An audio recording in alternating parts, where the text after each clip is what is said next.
are also paying taxes to bandits and kidnappers. So you look at the rate of, kidnapping in the north, it's times 10 when you compare to what is happening in the south, which also translates to frustration and the hunger. And that is why it's difficult to even have a coordinated protest in the north. So at the end of the day, the question is, why has it become so difficult for the government? Sorry, hear me, because I'm not getting that feedback. You can hear you. So the question is this: why has the government seemed so helpless in addressing the problems in the north? And I must say that it didn't start with the current government. But unfortunately, the policies that the government itself has implemented since the inception of this regime has not helped matters. It has worsened it.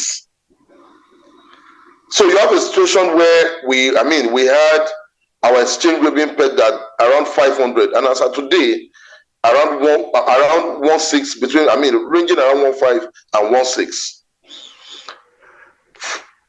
Look at the impact of fuel prices. Look at the hike in electricity tariff. So one must understand that rate that is happening in the north today, and that's why no matter how the protest has ended in the south, but somehow it's still happening in the north, despite the killings and despite government interventions relative to the various incentives that government has been rolling out in the last few weeks. But yet, these protests are still taking place.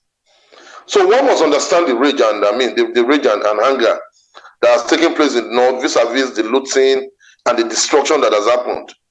So I think focusing on the rage is actually a misplacement. What we should be saying is, why is this rage happening? Why the destruction and why the violence that's taking place in the north? And that's why, despite the incentives, despite the killings, people are still coming out to talk and protesting on the streets. So that's my input.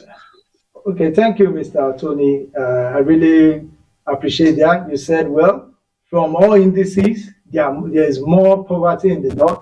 So definitely, from what you said, the rage is expected. It's expected because apart from paying legal tax to government, they also pay illegal tax to bandits and kidnappers and the rest of it. So from what you said, it is justifiable that they need a place to express their anger.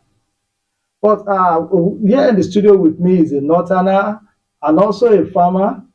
And so I would like to hear his view. So what is your view, Mr. Nafinji, on what he just said? He's concerned as a social critic that the hunger in the land has led to this rage. And none of the intervention of the government has really addressed the root cause of this, which I totally agree with him. It has been mostly cosmetic at best. So what is your view of this? Let us hear yours. Thank you, Mr. Abraham. Thank you, Mr. Tony. It was a pleasure hearing your own side of view and your fundamental opinion about the process, the rich, the high level of poverty, insecurity, and all that you categorically express in the note. Even though I beg to differ on some of your ideologies on the note. Now, let me start with this before I further on with other counter propositions that I have. This protest, like I stated earlier when I started, the protest is channeled on President Bola Ahmed Tinubu. And here we are talking about the northern part of Nigeria, the sub-regional government. And we have two tags for this protest: bad governance, days of rage. How many states have you seen Nigerians protest to their government houses? Why are our governors, the sub-regional government, not being co-responsible for all this misplaced priority you mentioned? Why should it be the government at the center all the time?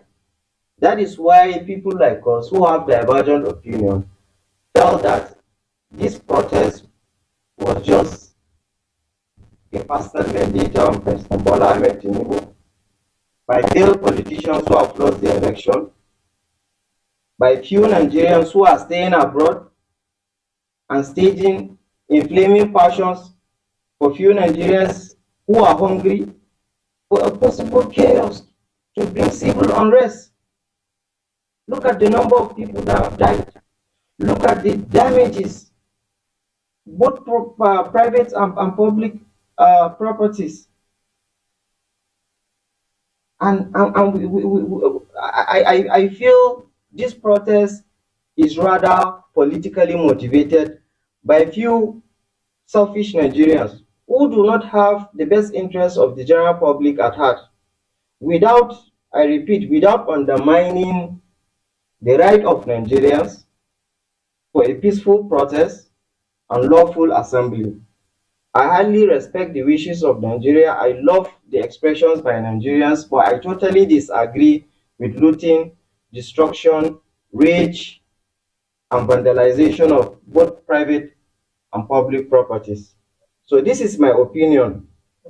Yeah, so, Mr. Nafinji, Yes, sir. I will. Yes, sir. You said something. You said the protest is about those a vendetta or something against the president. But I think they have genuine protesters, Nigerians who genuinely want to protest and who are part of the protest. Sorry, Mr. Abraham, who are the organizers of this protest? Is there some sort of control? Is there leadership? Is there vision? Is there motivation? Is there guidance? We have seen protests in the last 30 years in this country. Yes. We have seen leadership, we have seen guidance. In 2012, when we had to occupy Nigeria, Yes. what is the concept behind this protest today? What is the leadership and the guidance behind this protest today? Why are few Nigerians coming to inflame passions, to steer chaos amid difficult time like this? So my position is that this is a time for peaceful collaboration, for dialogue, Yeah. for mutual understanding, and for unity. Okay. If we need to move forward as a country, we need to be united. We need to collaborate. We need to come under the same umbrella of love, unity, peace, and progress as a country. I call this the wilderness of progress. I call Mr. President's approach, his economic policy and approach to changing Nigeria and the dynamics of politics and economics in Nigeria and the social well-being and welfare of average and ordinary Nigerians as the journey of the Israelites from Egypt to Canaan land. Yes. At some point, the Israelites said, they asked Moses, did you bring us here to kill us? Yeah. This is the question we are asking President Bola Ahmed Tinubu. But I'm seeing a light at the end of the tunnel. Okay. What are the major issues? What are the contemporary issues today? We are talking about the issue of subsidy, which for a very long time, every Nigerian will agree with me, it has always been a fraud. Okay. We have the issue of flotation of the naira, and also the MPC monetary policy rate that has been increased by 27% amidst other things. Nigeria is a highly import dependent country. Okay. Our major source of export has always been crude oil. We have not been able to diversify in almost 100 years. Okay. So are you saying that we should still have some patience for the government? Exactly, that is for what I'm the- saying. Okay. Okay, now let me just come in now. Mr. Tony, can you hear us? Yes, I can. Okay, I can. I want to say I'm here. I something. can hear you. Yeah, Mr. Nafinji, on Monday, on the program on this TV station, we picked 3 headlines, and those 3 headlines were based on promises made by government to the people before the protest as part of the reasons why they were giving that these are interventions that should stop people from protesting. Now, and those were issues that were viral before just weeks before the protest. One was that crude should be sold to Nigerian refineries using naira rate or using naira. Naira should be used to sell the crude. As we speak today, crude has not been sold to any refinery, be it Dangote or any other refinery, using naira. This is just low hanging fruits that the government should have just plucked. Two, they said there will be a waiver on tax on rice, maize, and wheat for 150 days. It was supposed to be an immediate intervention to help prices of grains, rice, maize, and wheat. Now, as at Monday, the custom board said that they still had some issues over implementing it. This was supposed to be an immediate intervention. Now, if these immediate interventions are taking weeks, how do you expect Nigerians to believe that the policy that's taken over a year and has not matured will mature in years? Please, I would like you to speak about this. How do you think Nigerians will have confidence in such a government? Even the members of the House of Representatives, they said they will cut their salaries by 50%. By the end of July, they said due to bureaucracy, they couldn't do it. These are things that made Nigerians to believe that these are just empty promises on the part of government. Please speak to this. Mr. Abraham, let's be honest with ourselves. Yeah. This is Nigeria. Okay. We know how things work in this country. I am not on the opinion that the president could have been proactive and would have passed instructions to MDAs and other responsible institutions to carry on with some of these demands uh, to lessen the hardship, like the electricity tariff, free tax, maybe for a year for civil servants. We have seen rollout plans the Mr. President address. These are sustainable. About 1.3 million for an intervention for youth and SMEs, 570 billion to sub-regional government, the state governors as palliative, as handout, even though I have a different opinion to that. I wish that money can be channeled to other sustainable initiatives that can be able to subsidize essential commodities. For the tax waiver for rice, I think it is already on implementation. You should recheck your facts again and other essential imported commodities. Now, you talk about there is nowhere in the world that economic policies happen in 6 months.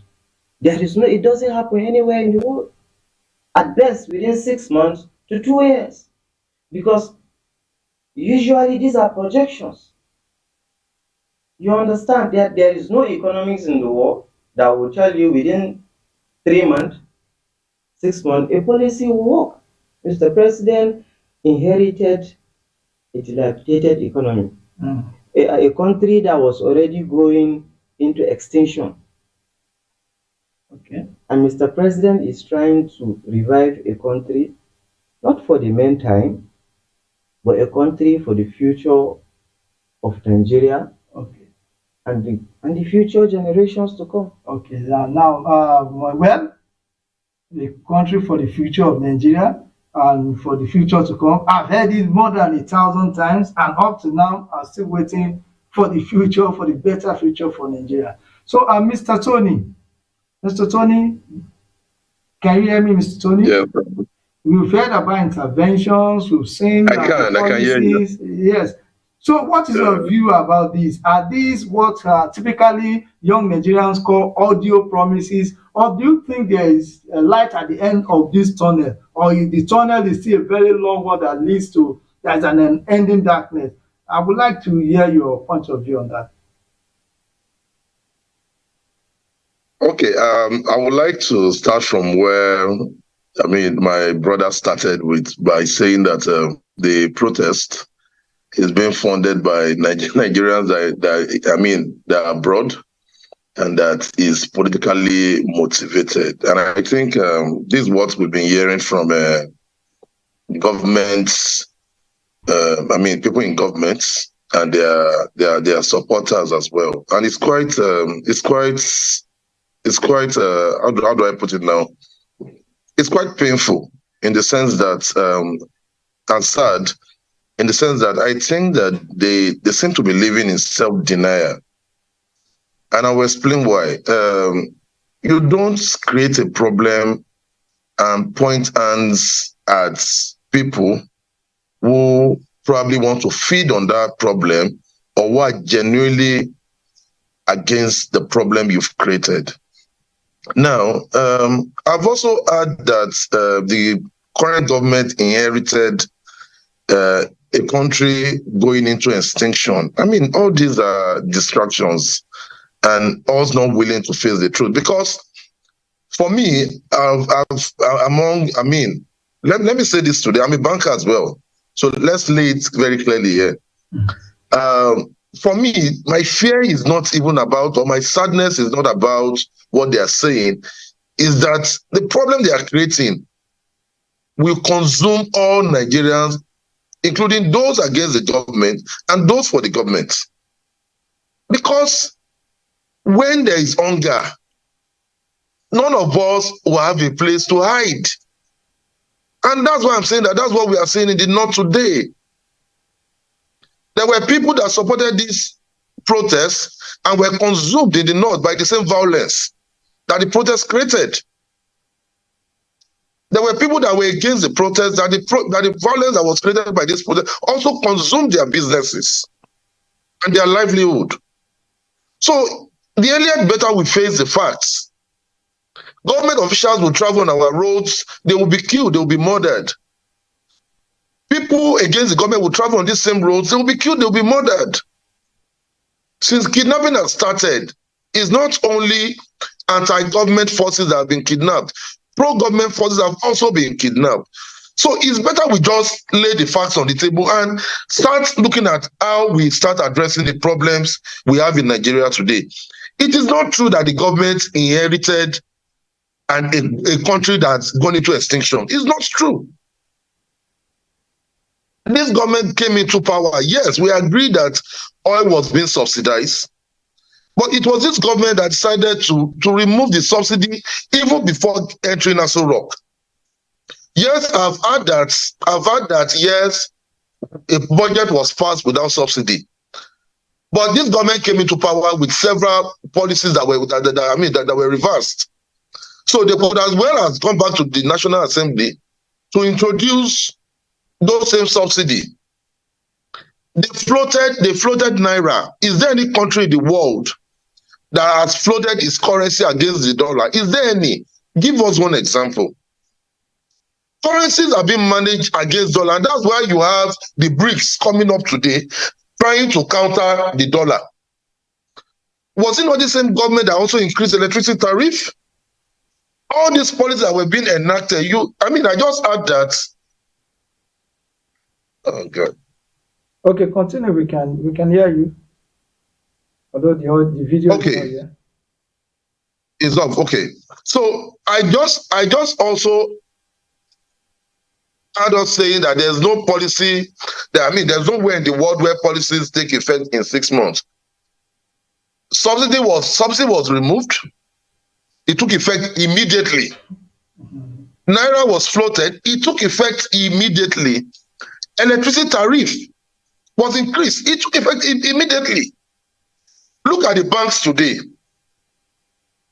The quality of loans in the banks today is as good as zero. Because the banks are no longer lending to SMEs. SMEs are not even in existence any longer. Because why? It makes more sense for you to invest in treasury bills, in fixed deposit, than giving money to SMEs with a credit rating of high risk. So at the end of the day, what are we really talking about? What we are saying here is that the protests, the violence that we've seen in the north and in the south today is not a question of whether it's being politically motivated or whether it's being sponsored by outsiders. Is that Nigerians are hungry and they are angry. And the question is, for how long? And I would like my friend over there to answer this question. For how long should Nigerians wait? Now, my last comment will be this, is that the policy of government is a policy of penny wise foolish. You've removed subsidy on fuel. You've removed subsidy on exchange rate. Let me borrow, because that's their language now. They've been subsidizing the naira. You've increased electricity tariff. And my question is this: you are rolling out incentives. Is that not penny wise foolish? You are giving more money to the governors, and you are asking Nigerians to go to these same governors to go and demand what are they using this money for. Would it have been better to retain this in and face our problems? And this takes me to this point that, look, the removal of subsidy on fuel is a question of putting the cart before the horse. If our refineries were working, we are borrowing today. The government is borrowing because World Bank still gave a recent press release saying that they gave the loan to alleviate the consequences of the various policies that the government has rolled out. So, wouldn't it have been better if this government is truly sincere to actually go to World Bank, which I really don't support, but let's agree to disagree, to go to World Bank, borrow and fix the refineries and let them work. At that point, if you now say that you are still subsidizing and you are removing subsidy, will the impact still be the same? Would we be debating the issue of Dangote today if our refineries are working? Would we? We would not be. Okay. The government has told us that refinery will commence operation in July. Let's again agree to disagree that the refinery has commenced operations. So it means that when they got to power, as of today, the refinery would have commenced operation. By December, the 4 refineries would have commenced operation totally. And my question is this: will all these policies, would it have created the pain that we are witnessing today? So I'm saying that Nigerians, compared to a year ago, 12 months ago, they are times 3 worse off than what they are experiencing today. And you want Nigeria, and when we are saying that it's politically motivated, when there's hunger in the land, when the level of insecurity has tripled. Right. Yes, you're right, Mr. You're right to an extent. Pointing at whether something is politically motivated or sponsored by outsiders. I think that's living in self-denial, and that's also unfair to the Nigerians. They're actually hungry, and that is why even if the government is able to suppress this protest, please be prepared that what will happen in some few months' time might be worse off than what we are seeing today. Okay, Mr. And as a northerner. Okay, Mr. thank Tony, you. let me. Yes. There are some basic questions you asked, which I want to redirect to Mr. Anafinji. You said something about the removing subsidy to reduce the loans we were taking to support subsidy and the rest of it, and now they're giving the same money back to the governors and also using it as a form of interventions which many people claim they are not seeing. So, Mr. Nafinji, don't you think that we took 2 steps forward and 10 steps backward by taking the money away from fuel subsidy, which almost every Nigerian benefits from, and then giving it to the governors, who we know have a history of not being accountable, except for a few, or even putting it on interventions, which at the end of the day, people will say, interventions will say they give it to millions of Nigerians, but no Nigerian will come out to say he has received or has not received. Is it those handling the interventions that are lying, or is it Nigerians that are receiving these interventions and they are denying it? So don't you think the subsidy should have been handled differently? It should have been introduced in such a way that the effect of it will not be just so sudden on the Nigerian economy. And you will accept, you agree with me that the life of an average Nigerian, May 29, 2023, is worse off today. I don't know, maybe you have a different view about that. Then the issue of it being politically motivated, protest is being political. Everything is political. Everything in life is political. You can't take politics away from anything. As a matter of fact, the position of the government itself, for it to say it is member of the opposition or this, it is also political. So, Mr. Nafiji, please, can you address these issues? Thank you, Mr. Tony. Thank you, Mr. Abraham.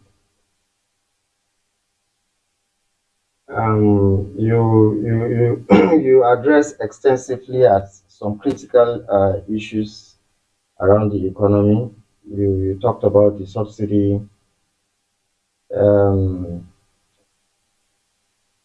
there is no working country today that does not subsidize essential goods, including America, United Kingdom, Germany, and so many other European countries.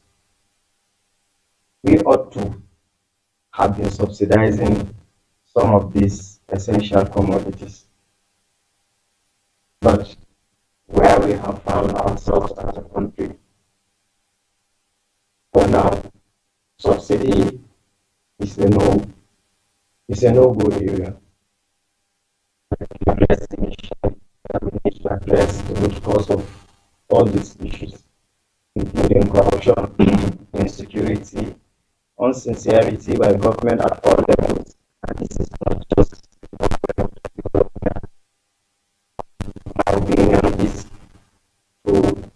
to divert this critical attention only place on only one office, only one person, which is Mr. President Bola.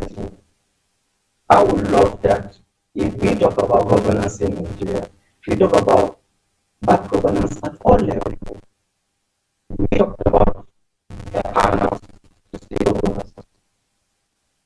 In the real sense of it, it is not actually a bad idea.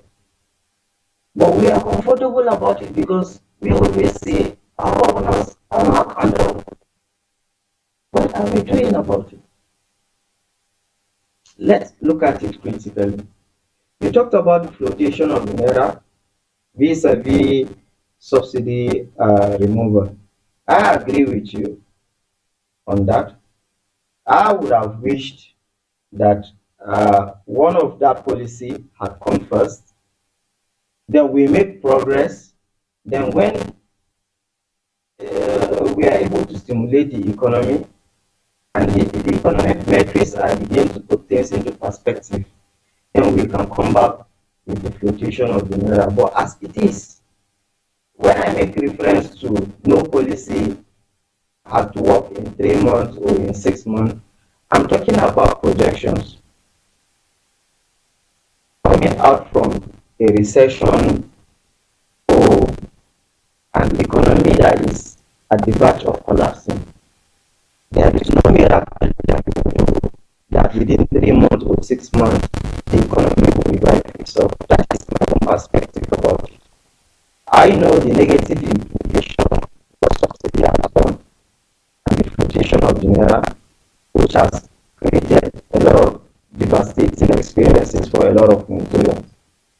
I want to categorically say that I feel the pain of Nigerians. I also feel the pain of the policy of Mr. President.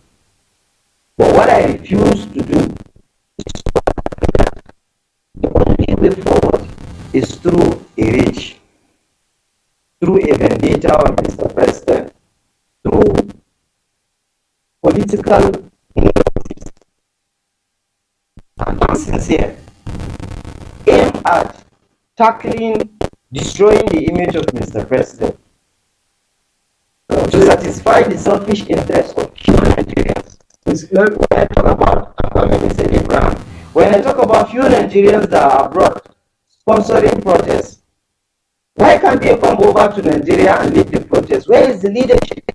Where is the control? Where is the motivation? Where is the inspiration from these leaders? if they are genuine, if they actually see progress in this protest, I'm very sure that they would have come to the country, lead the protest, secure, partner with the security agencies, create orientation for their followers and protesters and say, okay, look, this protest is not a war. This protest is a peaceful movement, is a social movement aimed at ensuring that government changes her policy But for the betterment of African Mr. Nigerians. Nafinji, I've followed this protest. At least I know Take Back Nigeria movement. I know Femi Falana. I know Mr. Tony Adewumi. I know a lot of other leaders of the protest. They don't live outside Nigeria. They live within Nigeria. And even in the north here, I know some of the protesters that live. Yes, you might have those outside the country in diaspora that are part of the protest and they are maybe supporting the protest, but it's within their right as Nigerians. But also, we should know that the major leaders of the protest in Nigeria, as far as except maybe you have other information, are Nigerians that live within Nigeria. Mr. Abraham, these are people that have over 2-3 million followers on social media. Yes. These are wealthy Nigerians that are staying in America and in UK. Their children are not even in Nigeria. Are you? How do you want to undermine a statement or a comment from someone who has so much influence on the youth, on the general populace, when a lot of Nigerians are hungry? Now let me come in and let me cut it short. Are you telling us that those that are against the country are those that have followership and those that have money, those that have influence? So within those that are in support of the government, don't we have people that have the same influence that can speak to Nigerians to tell them that this is what the government is doing, this is what is doing right, and we should have patience? If you have people with influence, and again, like Mr. Tony said, you say, what led to the hunger? It is government policy. So you shouldn't blame those that are feeding on the mistakes of the government on the policy of the government. You should blame the government that didn't implement the policy properly. But please hold on. I know I kept you on the high this thing. Please hold on to that. Mr. Tony. Please, can you hear us, Tony? Okay. Can you respond to some of the things Yes, I he said? can hear you. Yeah. Just in 3 minutes, respond to what he said. Okay. Thank you. Now let me just put it this way. I mean, very quite simple.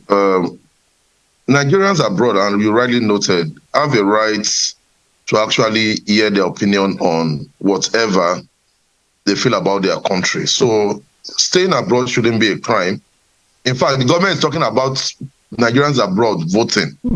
Yes. So we can't turn around and say because their children are abroad and they are abroad and they have 3 million followers and they are well respected in country that they can't stay abroad and give an opinion. Then lastly, I would like to also note this, that the government is actually fully responsible for whatever protest or the violence that has happened. Because when you look at it, let me talk about the West, for instance.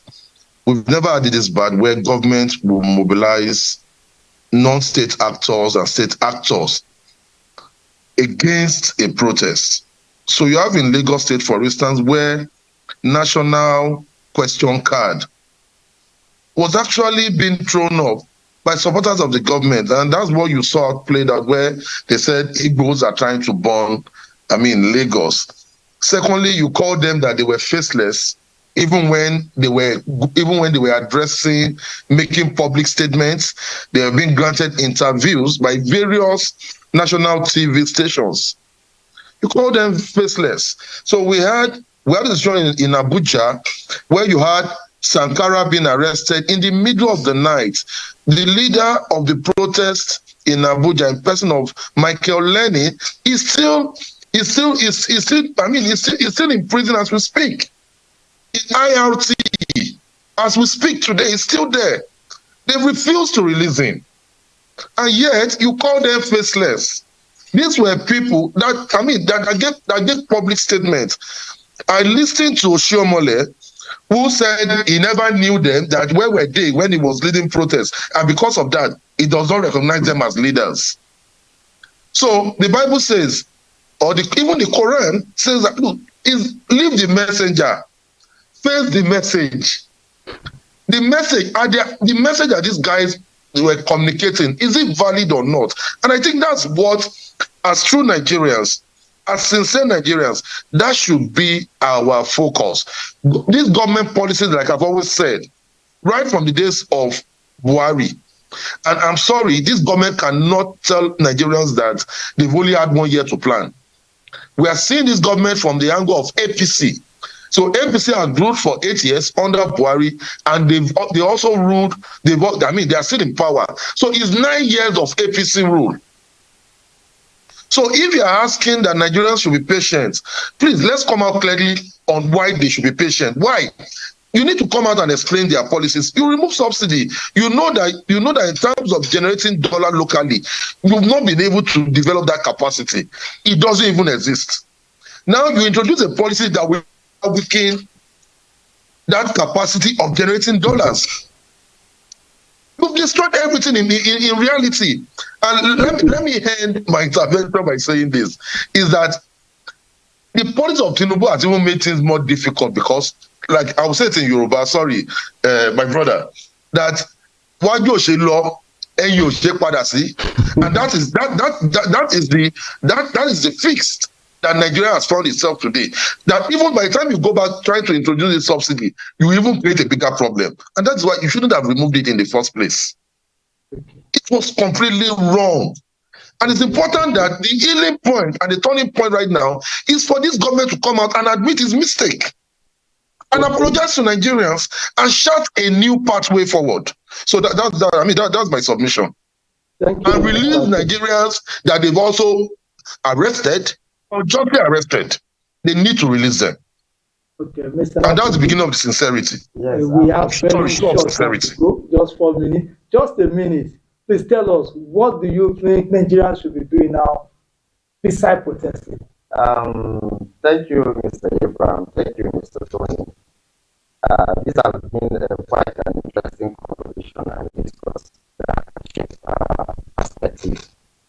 While I want to round up, I want to make a comment. What are actually some of these demands of the protesters? Are they even realistic? What are some of them? That we should bring back fuel price to 100 naira and bring back subsidy? That we should reduce electricity tariff? That we should Nexus protesters that are still in detention, that they are unlawfully detained?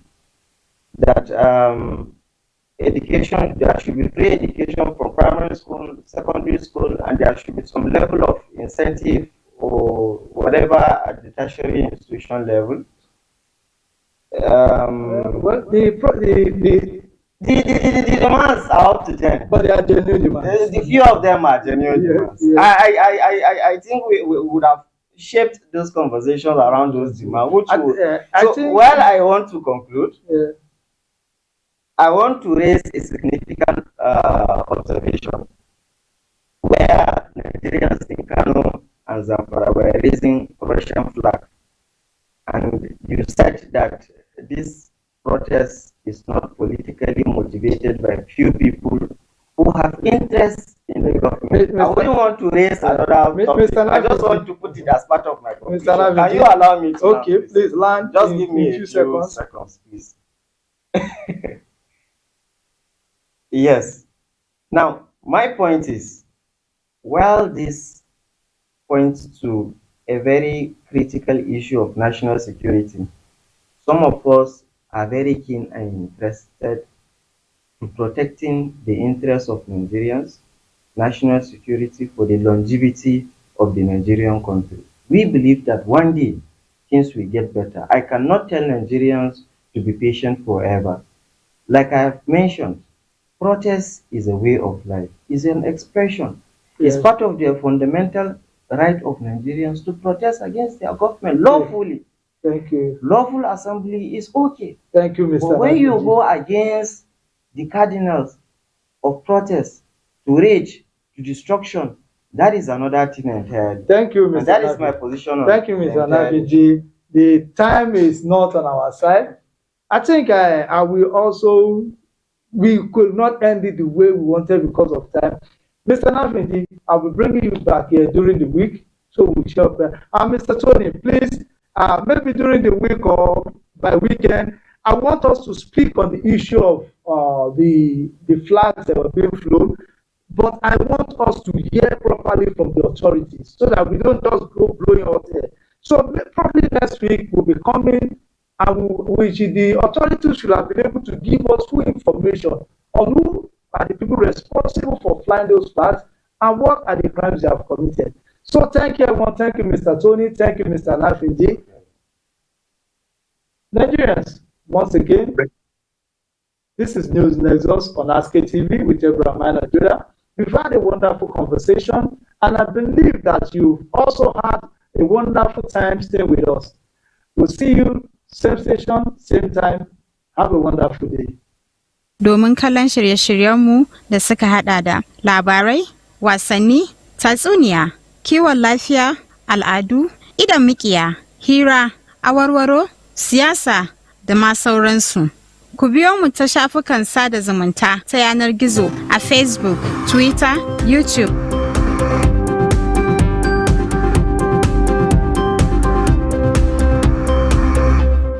Haske maganin duhu.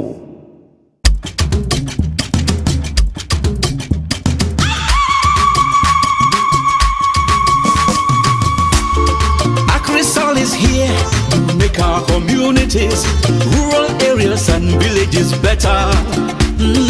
Acrisol is here to tackle deforestation, land degradation, erosion, desertification, Drought and climate change, repair damaged lands, show good farming methods and increase food production. from Adamawa to Zamfara.